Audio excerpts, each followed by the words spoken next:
This video is brought to you by my brand new course, RealityKit Fundamentals. Now, as you can see in the promo video, this is a very practical course. It's not like a bunch of slides or anything. I'm just going to show you how you can create real RealityKit augmented reality AR applications. And this course covers a lot. I mean, you can see right now video material. You don't really need TVs where we're going. So we have video material. I mean, we have a lot of stuff. You can see physics. I mean, how cool is this? That you can control these things and they are completely responding to you and their attributes are all physical. Gravity is taking place. I mean, you're going to learn all of these really cool things and you'll be implementing a lot of different projects. Let's go ahead and check out the course syllabus. And you can see there's a special deal going on for $89, but that's gonna expire on the 30th of December. But look at this content. I mean, we're gonna start with basic understanding of all the stuff, gestures, importing models into your world like USDZ models, occlusion, unlit material, video material, physics. That's gonna be really fun. AR coaching, measurement at image tracking. Now that is really cool. Light, reality composer, face and object anchors, and also creating a furniture store as well as persistence. And oh my god, okay, here we go, AR geo anchors also. So this course has it all. So if you ever wanted to get into RealityKit or augmented reality, this is the best course for you. So check out the special deal that is going on and make sure that you get it. Thank you so much. Now let's go back to the video. Before diving into the implementation details, let's go ahead and understand the main concepts when we're working with AR application using RealityKit. So this is the basic overview of what is involved in creating a RealityKit application. We'll start with the AR view. That is the entry point of your application. It is of type view and it allows you to present the camera and everything. This is basically the main thing that is part of the AR application that allows you to view the scene in augmented reality. Next up is the scene. The scene basically constructs the overlying architecture for what the user will actually see. So a scene can consist of any kinds of virtual objects, and one scene can represent one particular environment that you're trying to build. Anytime you want to add something to the scene, that is done by anchors. You can think of anchors as some sort of a virtual anchor, just like an anchor from a ship, but a virtual anchor that is placed in the real world, and using that anchor, we can go ahead and attach some entities to it. Now, those entities can be different part of the virtual objects, meaning one entity can be a car, the other entity can be a football, and so on. So that's the main point or the main reason of entities. Once the anchor has been established, then you can attach entities to that anchor. Anchors can be of different type. Anchors can be based on the plane, meaning the horizontal plane or the vertical plane. The horizontal plane can be your carpet, the floor, the table, anything flat. The vertical plane can be the wall, and you can put anchors on the wall or on the floor and then attach some virtual objects to it. You can even have anchors that can be attached to your face, and then you can put some glasses or cap or different mask onto your face. Anchors can also be attached to the camera. So wherever the camera is, that is where the anchor will be. Anchors can also be attached to the images. So if you have some image in the real world, and when your application will see that image, then it can process that particular image and put a virtual object on that particular image after adding the anchor. Anchors can be added to your body as well as different objects, and the most common one is on the world itself. Let's take a look at a very basic example. Let's say that we have a horizontal surface and our anchor is attached to that horizontal surface. Now we can attach different entities to our anchors. These entities can represent some virtual objects. So it can be a toy, it can be a small kid's car, it can be a flower pot, it can be a chair, it can be anything.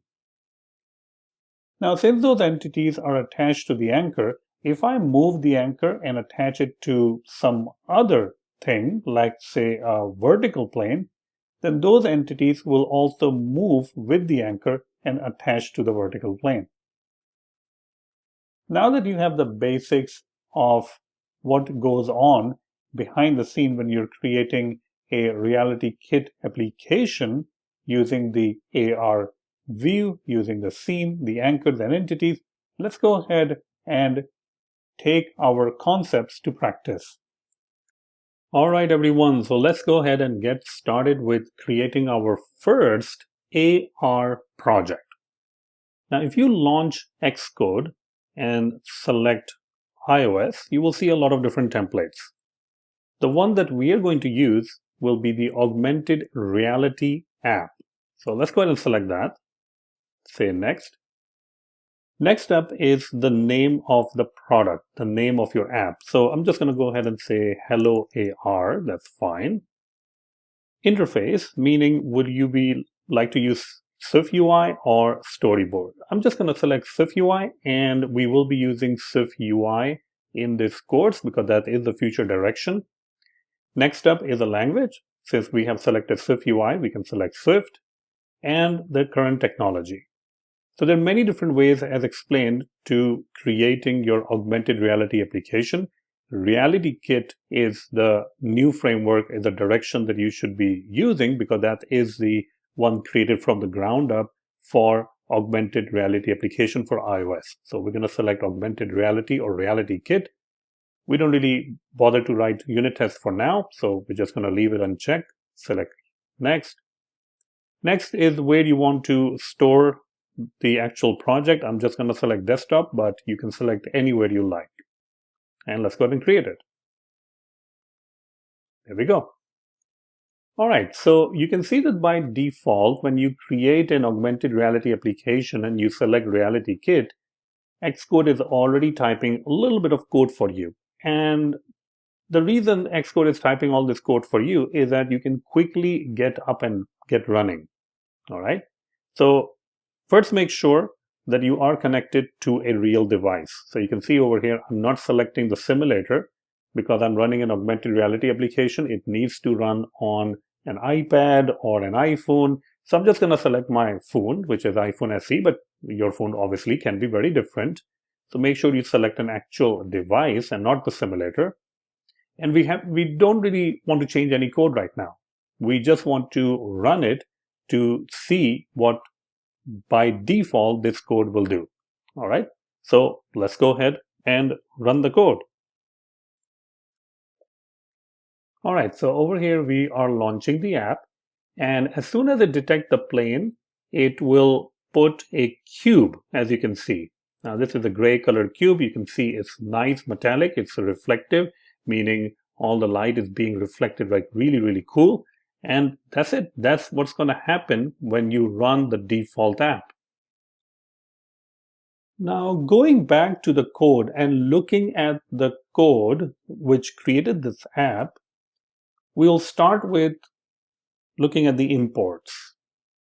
Since we created or selected that this is going to be a SwiftUI application, you can see that we have imported SwiftUI. We have also imported RealityKit.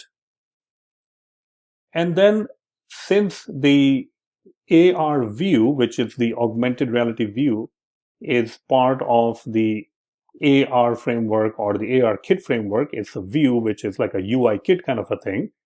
We have to make it sure that the SwiftUI can use it. So any view that is available in UI kit can be used in SwiftUI if you conform to UI view representable. And that is exactly what we're doing. We're conforming to UI view representable because we want to create a view and expose it in the world of SwiftUI. Since we're conforming to UI view representable, we need to implement the make UI view function, which will return you AR view. So we create the AR view, we get the actual box. Now this is the part which is where we're using the RealityKit Reality Composer. Experience.loadBox. So where is this experience.loadBox coming from? Well, if you click over here in the experience file, this is our Reality Composer file, which can be used to create augmented reality application using Designer. And you can always open it in a Reality Composer and change it. If you want to change the color, if you want to change the size, change the orientation, all of those different, if you want to add some new items, you can do that. Now, we're just going through this application. You will see that we will come back to Reality Composer later in the course, but when we are starting out, I will not be using the Reality Composer or a Reality file. I want to start completely from scratch. All right, so just keep that in mind because we will be deleting most of the stuff. So after we created the anchor, the box anchor where the box will actually go, we simply add that anchor to the AR view anchors, which basically means that wherever we are putting the anchor, which is based on when the actual plane is found, we are just putting the box at that location. You can go inside load box and check out the code for the load box. It's all right over here. You can see that we are using something called box, and we are getting the box and putting it into entity and all that stuff. We don't really want to go through that much trouble for now. Just keep in mind that we will come back to Reality Composer and all that stuff later on. But for now, we just want to get started. All right. So we will not really be using the reality files. I can go ahead and delete all of that stuff. Nothing wrong with that, but we want to start completely from scratch. This means that we will not be using this experience file, so I can go ahead and delete that also. Perfect. Let's go ahead and build the app. So now if I run the application, it's not really going to show us anything. I mean, it's just going to go ahead and launch the camera, and it will be in an augmented reality app with just the camera looking, but it's not going to do anything. All right. So our next task will be how to create our first model without the Reality Composer by writing code and then adding it to the augmented reality world using AR view. So let's go ahead and do that. All right, so now that we have removed the Reality Composer, we want to do everything from scratch. So let's go ahead and get started. So at this point, we have AR view, and we're returning AR view. Now, if you run the application, you're simply going to see the camera view and no elements, no virtual elements present over there. So let's go ahead and create a virtual element. All right. Before we create the virtual element, we need to start thinking about where are we going to put the virtual element. For that, I'm going to go ahead and create an anchor. This will be an anchor entity. And you can provide a position where you would like to put the anchor, but I'm just going to say a plane. Plane means that it's going to find a horizontal or vertical space, and we can simply put the anchor over there. So I'm just going to pick horizontal. All right. This means that as soon as it's going to find a horizontal space, which can be a table, which can be the ground, a carpet, a wooden floor, anything horizontal, it's going to give me an anchor. It's going to attach an anchor to that particular horizontal plane. And on that anchor, I can say that, oh, I want to show an aeroplane. I want to show a box. I want to show a circle or sphere. So the next thing we need to do is we need to create what you want to show when your anchor is found. Well, I'm just going to go ahead and create a box. A box will be a model entity, meaning this is our model that we want to display. And you can see that there are many different things you can pass in, different overloads. You can pass a mesh. Mesh means that the overall structure, the skeleton, what kind of object that you're creating, the mesh, the wireframe. There's the one where you can pass in a mesh and a material. This means that you can pass in a mesh, like what kind of a wireframe this particular model entity will be using, but you can also pass in a material, which means that you can pass in a color if that material is metallic or not. I always like to think about material is you are passing in like a clothing that will go on top of your model or on top of your mesh, like a wireframe. So let's go ahead and create a mesh. What are we trying to create? You can see that we can create a box, we can create a plane, we can create a sphere, we can create a text. There's a lot of different things we can create, but let's go ahead and start with creating a box. And I'm simply going to go ahead and pass in 0.3 over here for the size of the box, which is indicating that this box will be 0.3 meters. For the material, we need to pass in some sort of a material. What kind of clothing you want to put on the box? Well, let's go ahead and create a material. I'm going to go ahead and create a simple material, and I would provide a color. Let's just go with blue, and is metallic or not.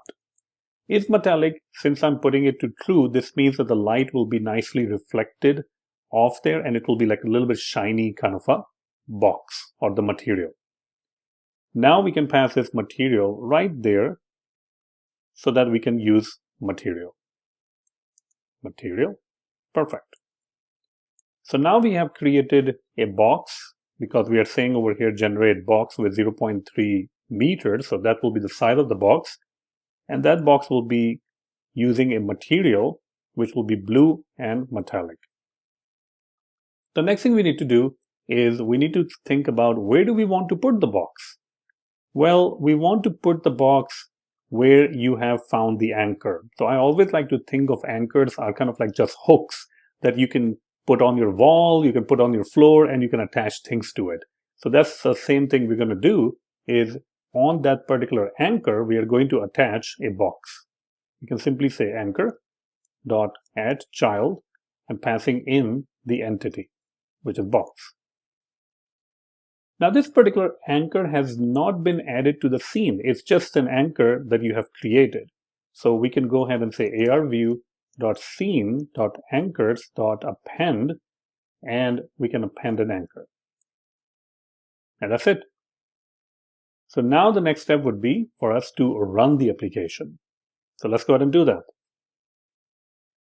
So over here, we are launching the app, and as soon as it detects the plane, it adds our blue box. And you can see that since this is metallic, it is actually reflection going on, and it's very nice, right? It's very nice and polished, and you can see the reflection of the carpet also available. So this is what we have created in our code.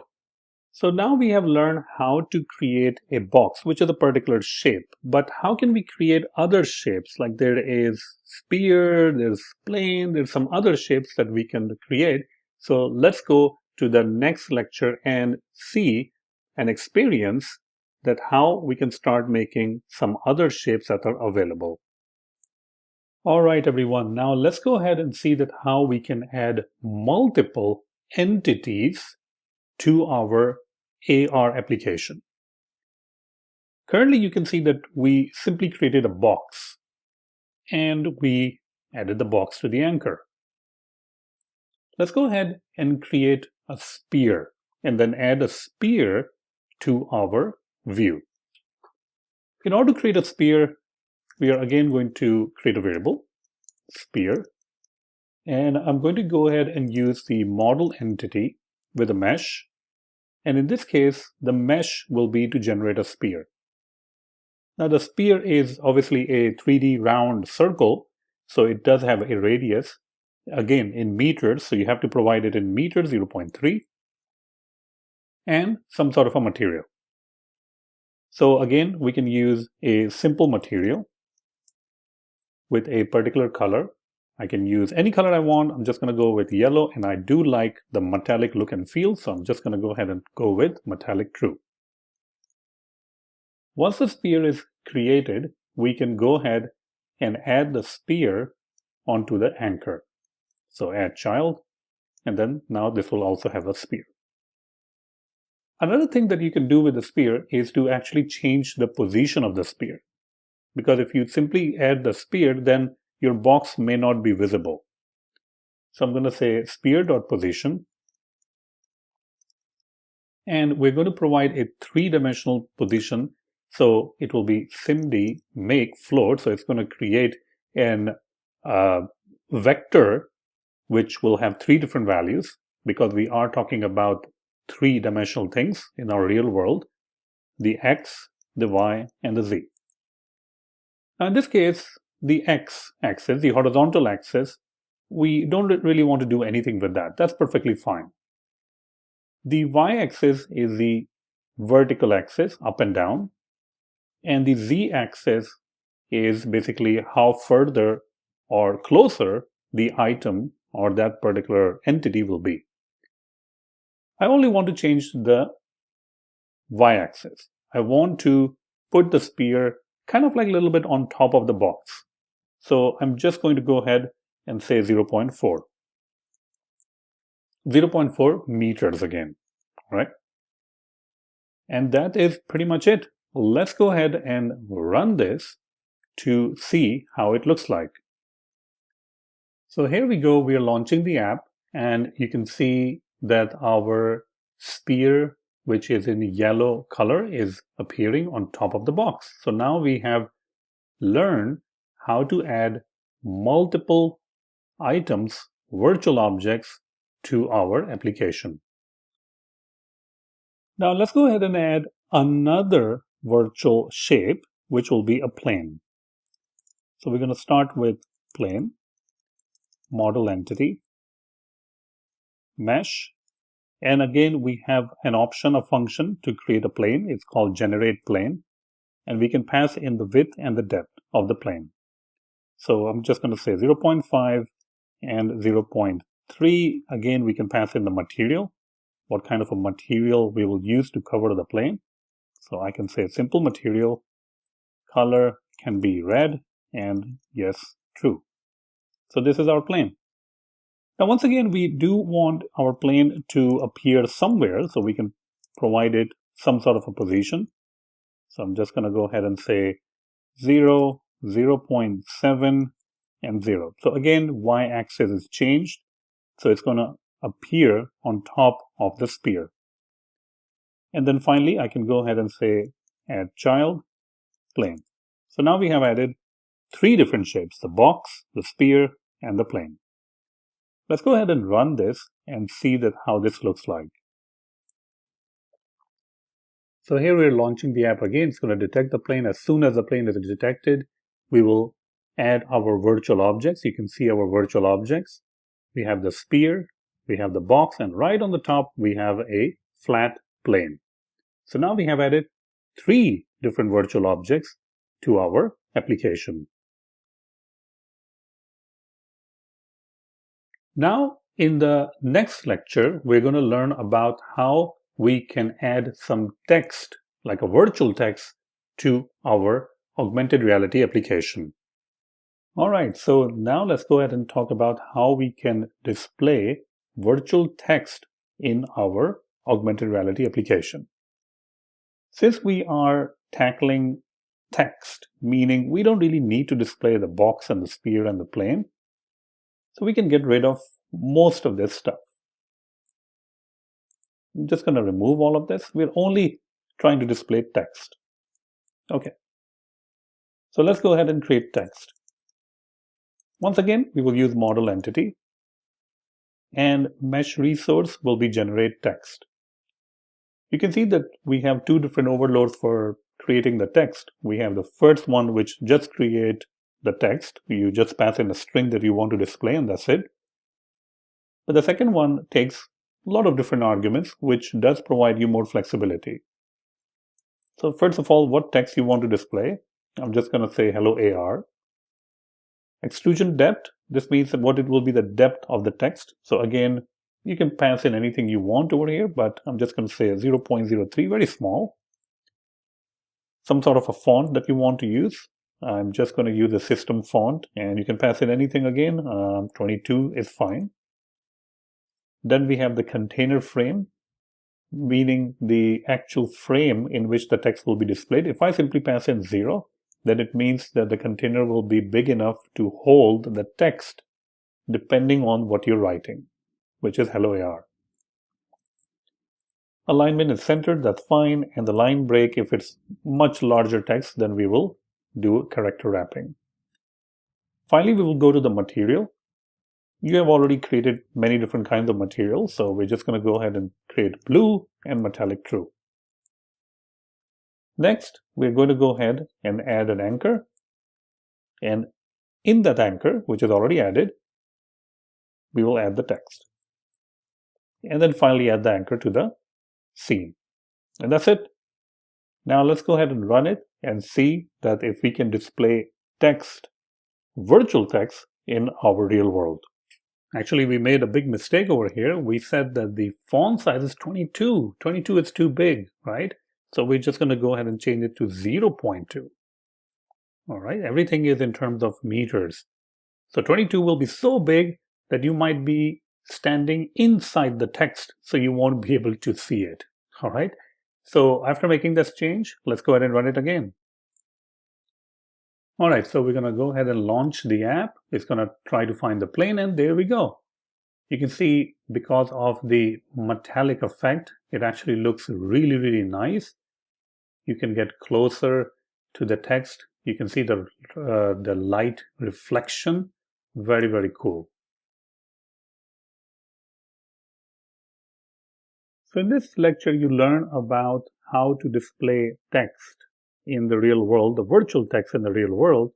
And in the next lecture, we will be talking about the actual gestures. So we're going to go to the next section, and we're going to talk about gestures, how we can add gestures. So we can tap on a particular box, on a particular shape, a sphere, and it can react to that gesture, maybe by changing the color. So let's go ahead to the next section and talk about gestures.